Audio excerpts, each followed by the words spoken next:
Unfortunately, we've had a turn of events that weren't so fortunate. Remember this? Did you hear that? That girl just saw my dad slip and fall while crossing the pool. Grandpa decided to see how waterproof his phone was, and he found out. So we're here at the mall to look for a place that will fix it.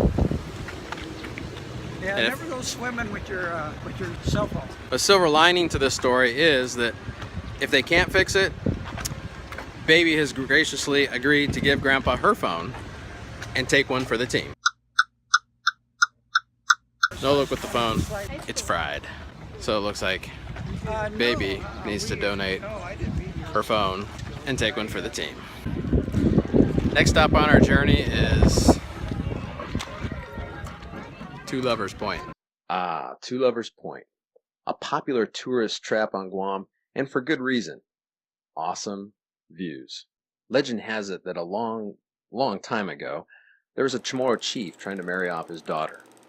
Well, she already had a man in mind, but when her father forced the issue, she and her lover decided to take matters into their own two hands. They tied their hair together and jumped from Two Lovers Point to their death so they could be together forever. It went something kind of like this.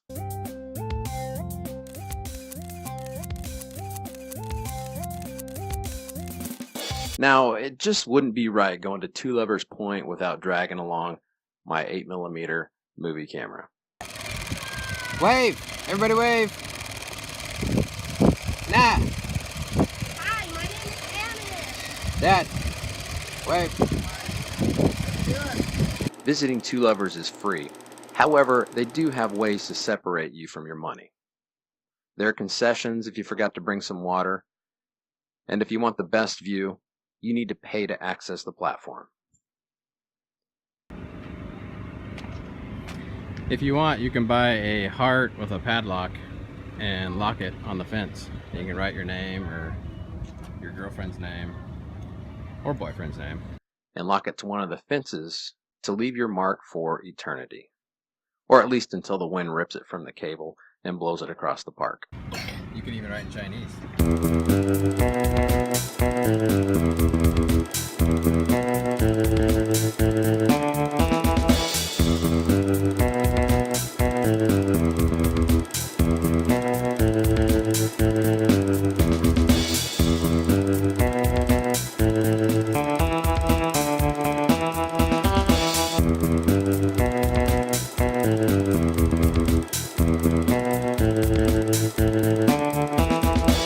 If you don't want to spend any money, you can still get decent views from around the platform.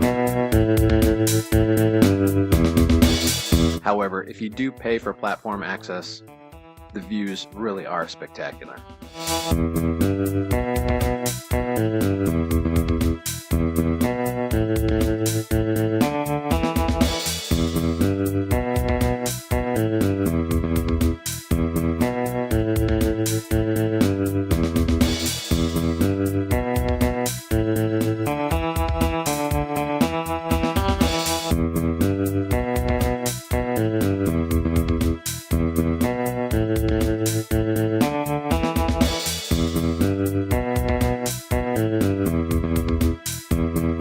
Alright, we've reached the Hilton. We're going for the buffet tonight. Supposedly it's pretty good. And we're going to watch the hula show. What? Well, they're wearing banana leaves and coconut bras. Oh. We got there a little early, so we strolled along the beach, did some window shopping, and played in the stores. Here, put your hands. As we entered the buffet, we saw an opportunity for a nice family picture. So we all posed, had somebody take the snapshot, and before you know it, one of the hula girls jumped in the middle and photobombed us. Sheesh. One of the cool things about this night is how it fits into a Disney Cinderella story. You've heard of Cinderella, haven't you? Well, this Cinderella story starts with a Chamorro warrior weaving a reed pendant.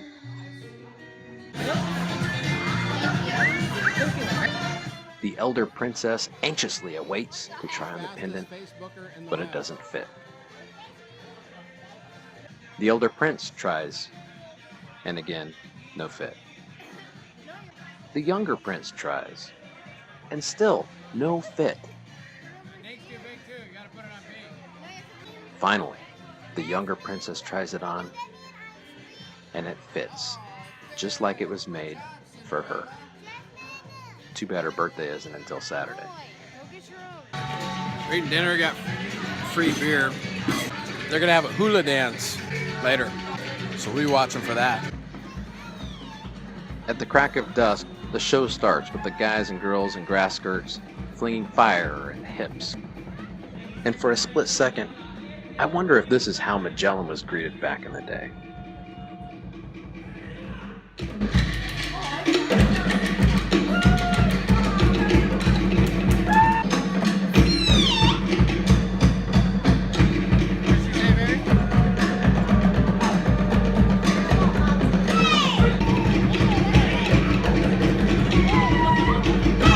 They shredded coconut.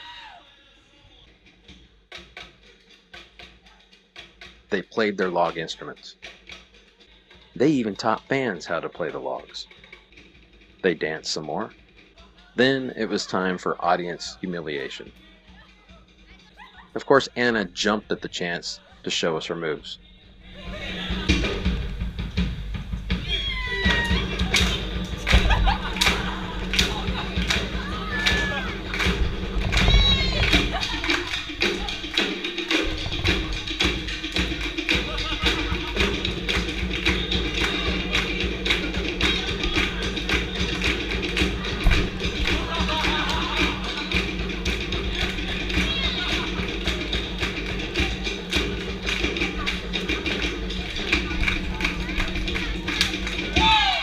They played with knives. They played with fire.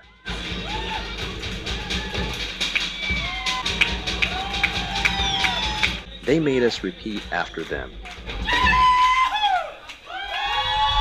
They mesmerized us with their swinging hips and thunderous clapping, and then with confetti flying through the air, the show came to an end.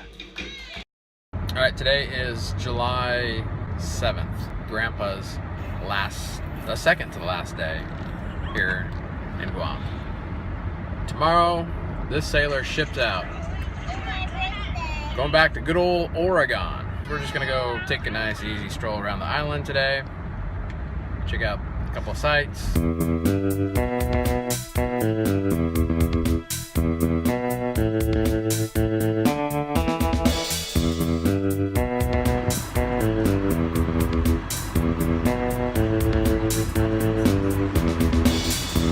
We're at the Guam World War II Museum, Mr. Ninoy's favorite place to go. And we're here at the request of Baby. What? Well, Dink wanted to go too. Let's go ahead and check it out. This here is a Japanese two-man submarine. This two-man submarine actually ran aground at Guam's Tugcha Beach in mid-August 1944 while on a mission to attack American shore facilities. The battle for Guam had ended more than a week before. Although Japan built more than 2,000 midget submarines between 1934 and 1945 and deployed them throughout the Pacific, these subs were credited with sinking only one ship during all of World War II.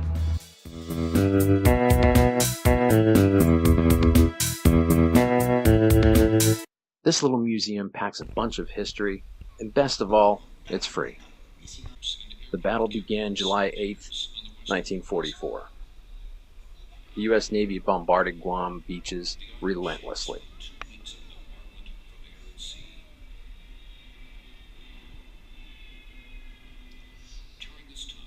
While the Navy pounded the beaches, the Japanese rounded up civilians and corralled them into concentration camps scattered throughout the island.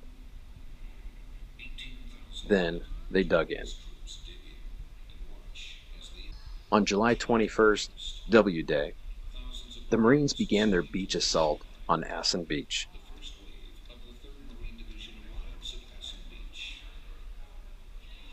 You would think with a week or two of constant bombing and shelling, the Japanese defenses would be as soft as a down pillow.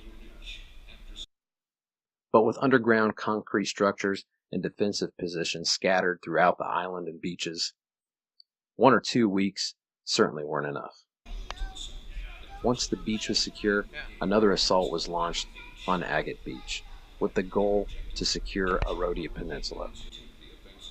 They planned to join the flanks, separating the Japanese forces to isolate the peninsula and score the prized airfield. The plan worked, and soon the Japanese were on the run to the north side of the island. Once the two fronts united, they inched through the jungles, dodging ambushes, snipers, and booby traps to push the Japanese northbound. It's easy to talk about what the Marines did, but you can't get a true appreciation until you experience Guam jungles firsthand. The Marines had a tough enough time with temperatures and humidity above 90, mosquitoes, dangerous plants, and insects. Ow! Add in thick jungle foliage and undergrowth, and it's a miracle they were able to capture the island as fast as they did. I mean, this jungle is so thick, you could walk by a semi-truck and never know it was there. Talk about a sniper's paradise. The trials of the heroes, the villains, and the victims are represented well throughout the exhibits. Here Grandpa demonstrates just how far it is from Oregon to Guam, while Jasmine attempts to prove the trek from Seattle is a little longer.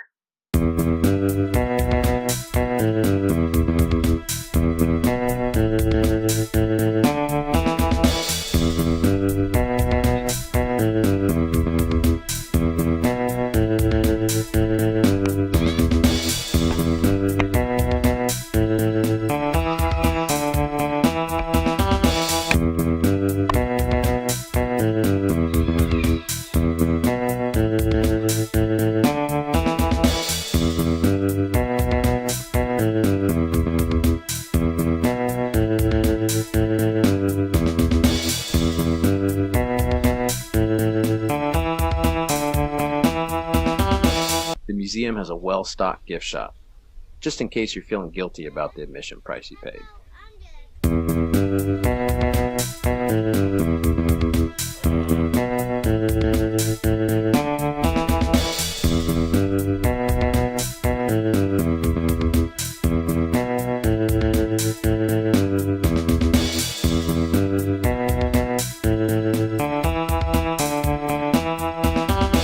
Back on the road for a couple more sightseeing stops. It's pouring down rain, but as you'll notice, it's sun shining. Only on Guam did we get sunshine rain. We stopped off at a popular viewpoint here in Guam. You can look at the southern end of the island. Hey, they're highway. Check out that view. But it gets better.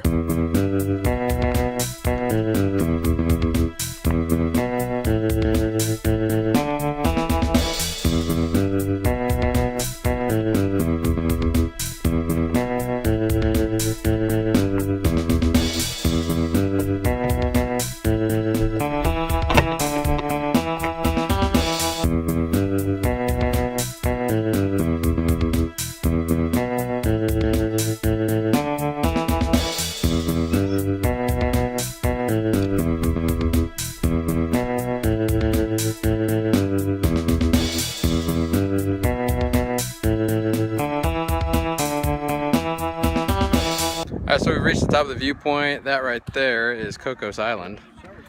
I believe that's Seti Bay, which you can only get to it by boat, or there's a trail that meanders through the jungle down there that's a pretty rough hike from what I understand, and it's really easy to get lost.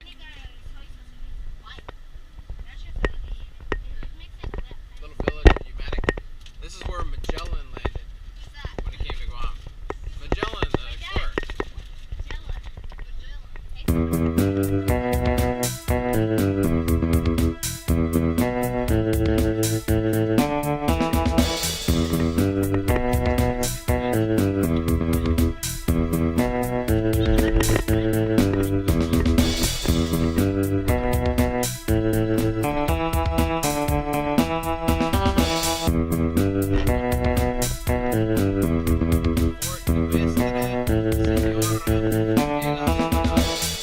Fort Nuestra, Senora de la Soledad. which means Our Lady of Solitude.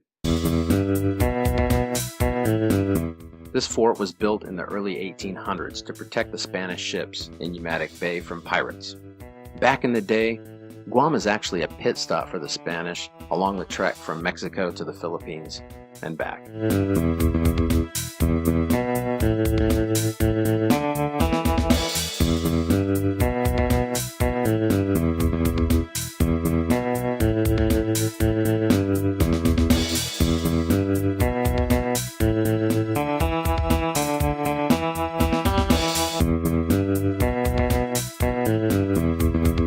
Dr. B, she's actually celebrating a birthday on Saturday, which is July 9th, 2 days from now.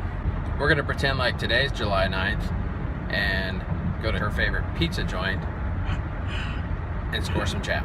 These places aren't available everywhere, but they're available here in Guam. Chuck E. Cheese. We're gonna go check it out.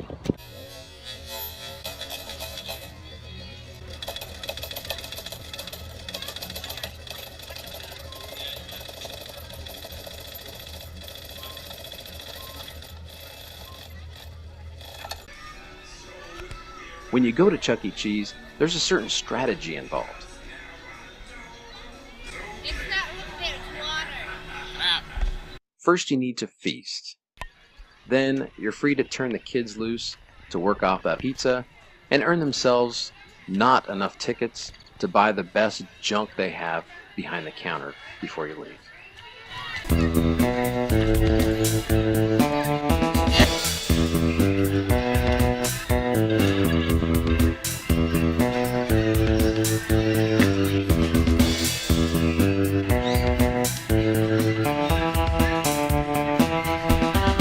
She won that thing in one of those mechanical claw grabber machines.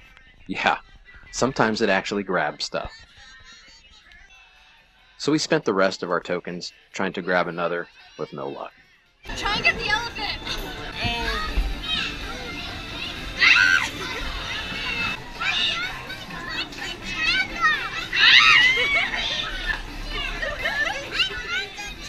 As quickly as it began, our week with Grandpa was over.